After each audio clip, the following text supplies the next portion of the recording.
एक दिन गौतम बुद्ध अपने शिष्यों के साथ कुटिया में बैठे थे।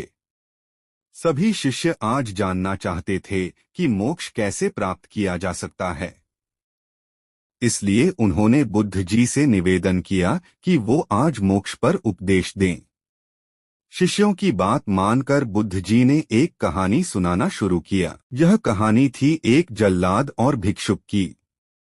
अपने राज्य का मुख्य जल्लाद, जिसने बहुत से गुनाहगारों को दंड दिया था, अब वह रिटायर होकर राज्य से बाहर एक कुटिया बनाकर अपना जीवन व्यतीत कर रहा था। उसे हमेशा लगता था कि उसने कितने लोगों की हत्या की है, वह कितना पापी है। ऐसे ख्यालों से वह हमेशा घिरा रहता था। वह अपना सारा दिन पश्चाताप में ही गुजारता था। एक दिन वह रोज की तरह इन्हीं ख्यालों में खोया हुआ खाना खाने के लिए थाली परोस रहा था। तभी उसको दरवाजे से किसी की आवाज आई। उसने बाहर जाकर देखा तो एक भिक्षुक खड़ा था। भिक्षुक के चेहरे को देखकर ही जल्लाद समझ गया कि भिक्षुक बहुत ही लंबी साधना के बाद आज उठा है और भूख से व्याकुल भी है। जल्लाद के मन में आया कि जिंदगी भर तो मैंने बस हत्याएं ही की हैं, आज मौका मिला है कुछ पुण्य कमाने का, तो इसे गंवाना नहीं चाहिए। उसने भिक्षुक को अंदर बुलाया और अपनी खाने की थाली उसे दे दी।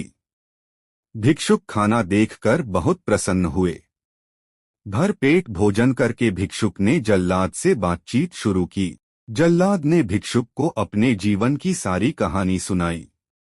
उसने बताया कि वह कैसा काम करता था, उसने कितने लोगों को फांसी दी और वह सोचता है कि वह कितना बड़ा अपराधी है।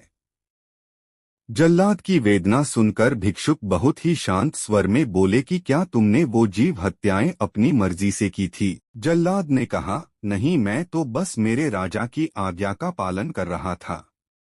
तब भिक्षुक ने कहा, तब तुम अपराधी कैसे हुए? तुम तो अपने राजा के आदेशों का पालन कर रहे थे। जल्लाद को एहसास हुआ कि वह किसी गलत काम के लिए जिम्मेदार नहीं था, उसका कोई दोष नहीं है, वह तो सिर्फ अपना दायित्व पूरा कर रहा था। इस प्रकार जल्लाद का मन शांत हुआ। फिर भिक्षुक ने जल्लाद को उपदेश दिया और उससे विदा ले ली। भिक्षुक को विदा करके जब जल्लाद वापस घर में आया, उसकी मृत्यु हो गई, जिसके बाद उसको मोक्ष प्राप्त हुआ। इतना कहकर बुद्ध जी ने कहानी को विराम दिया। सभी शिष्य बहुत ही आश्चर्य के साथ बुद्ध जी की ओर देख रहे थे। किसी को समझ नहीं आ रहा था कि जिसने इतनी हत्याएं की हो उसे मोक्ष कैसे प्राप्त हो सकता है। तब एक शिष्य ने यह दुविधा बुद्ध जी के सामने रखी। बुद्ध जी ने तब शिष्यों को समझाया कि भिक्षुक के उपदेश से जल्लाद को ज्ञान प्राप्त हो गया था। जल्लाद के जीवन में पहली बार किसी ने उसे ज्ञान का उपदेश दिया था, इसलिए मृत्यु के बाद उसे मोक्ष प्राप्त हुआ। अपनी बात को विराम देते हुए अंत में बुद्ध जी बोले, बिना ज्ञान के 1000 शब्दों का उपदेश भी बेकार है, किंतु जब शांत मन से उपदेश का एक शब्द भी सुन लिया जाए तो वह ज्ञान दे देता है, और ज्ञान से ही मोक्ष की प्राप्ति संभव है। इस कहानी ने हमें सिखाया कि अपने कर्तव्यों का पालन बिना किसी दुर्भाव के पूरी निष्ठा के साथ करना चाहिए। साथ ही अपना मन हमेशा शांत रखना चाहिए, क्योंकि शांत मन से उपदेश सुनने पर ही वास्तविक ज्ञान प्राप्त हो सकता है, जो मोक्ष की ओर ले जाता है।